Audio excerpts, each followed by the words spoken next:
Bienvenue à Histoire qui nous rassemble, un balado présenté par la Ville de Saguenay et la MRC du Fjord du Saguenay. À chaque épisode, nous rencontrons des personnes venues de partout dans le monde qui ont choisi de s'établir ici et qui nous partagent leur parcours, leurs défis et les liens qu'elles ont tissés dans leur nouvelle communauté.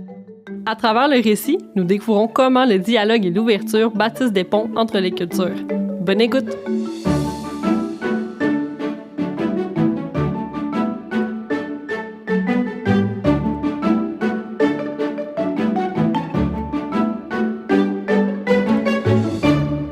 Allô, mon nom est Kadi Ning. Je suis la fondatrice du Café communautaire La Teranga, un espace mobile qui va vers les communautés pour briser l'isolement social, créer des activités interculturelles et ainsi prôner le mieux vivre ensemble et l'inclusion sociale. Et moi, je suis Lucie Tremblay, coordonnatrice au Café Jeunesse de Chicoutimi, donc un organisme qui accueille puis soutient les jeunes adultes de 18 à 35 ans dans un milieu de vie chaleureux qui répond à plusieurs de leurs besoins. C'est d'ailleurs dans ce contexte que nous nous sommes rencontrés et ça a été un tournant pour mon projet. D'ailleurs, Kadi, qu'est-ce qui t'a donné envie de lancer une entreprise à Ville de Saguenay? Immigrante dans cette belle région depuis plus de 10 ans, j'ai connu des difficultés d'adaptation qui pouvaient compromettre mes projets de vie. Mon projet vise à faciliter l'intégration des nouveaux arrivants, à promouvoir la diversité culturelle et à faire de notre région un havre de paix pour toutes et tous. Et toi, Lucie, qu'est-ce qui t'a convaincue de soutenir mon projet? J'ai embarqué dans le projet parce qu'on a beaucoup de gens qui fréquentent l'organisme, qui fréquentent aussi le Café La Teranga. Comme on a un local qui est au centre-ville de Chicoutimi, donc quand même assez central, j'en ai discuté avec mon conseil d'administration, puis ça allait comme de soi que vu qu'on pouvait offrir la ressource, ça pouvait être un partenariat qui se faisait. Puis c'était aussi une belle façon de répondre aux besoins de la communauté.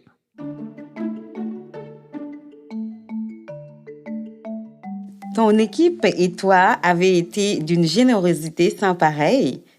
Après une simple entrevue téléphonique, je me suis retrouvée dans vos chaleureux locaux à signer un contrat qui permettait enfin au Café La Teranga d'offrir divers ateliers et activités interculturelles. Vous m'avez fait confiance et vous avez aussi cru à ma mission.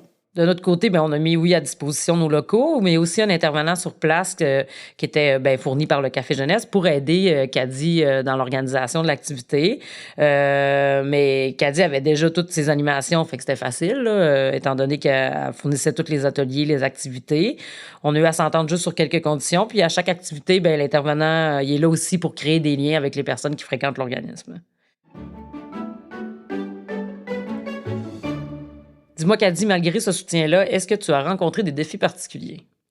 En fait, j'ai eu du support du début à la fin de mes activités. Parfois, la dernière personne partait seulement à 21 heures, mais je n'ai pas eu vraiment de réelles difficultés, pas vraiment de défis à surmonter. De notre côté, on a appris à quel point tu étais vraiment impliquée, que tu étais généreuse de ton temps, que tu donnais beaucoup de ton énergie. Et selon mon intervenant, que tu étais une excellente cuisinière. Merci beaucoup. Ma plus grande fierté, c'est d'avoir eu la chance de profiter d'un espace où la population locale et les communautés immigrantes se rencontrent. Ces moments permettent de briser l'isolement, de partager la diversité culinaire et musicale, sans oublier des jeux de société venus des 4 coins du monde. Pour nous, ce projet illustre très bien l'apport des personnes immigrantes.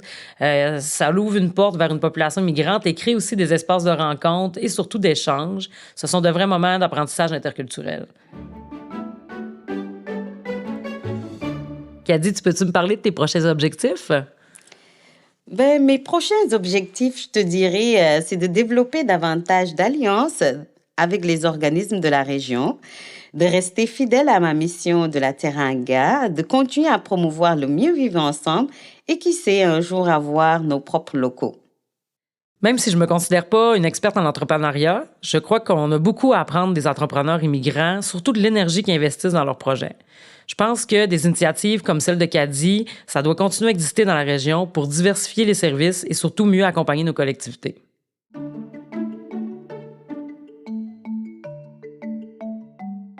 En conclusion, pour moi, réussir et grandir ici, c'est croire en soi. continuer à tisser des liens, aller plus loin ensemble et promouvoir la richesse de la diversité culturelle dans notre belle région. Pour ma part, c'est tisser des vrais liens, évoluer comme personne et aussi contribuer à ma façon au développement de notre communauté. C'est ainsi que se termine cet épisode de Histoire qui nous rassemble. Merci à nos invités pour leurs témoignages touchants et à vous, chers auditeurs, pour votre écoute. Nous espérons que cette conversation vous a permis de mieux saisir la richesse des rencontres interculturelles authentiques. Ces échanges, portés par l'ouverture et l'écoute, favorisent une meilleure compréhension entre Québécois de toute origine et contribuent concrètement à bâtir une communauté plus inclusive et solidaire. Ce balado est une idée originale de la Division communautaire et développement social du service de la culture, des sports et de la vie communautaire de la Ville de Saguenay.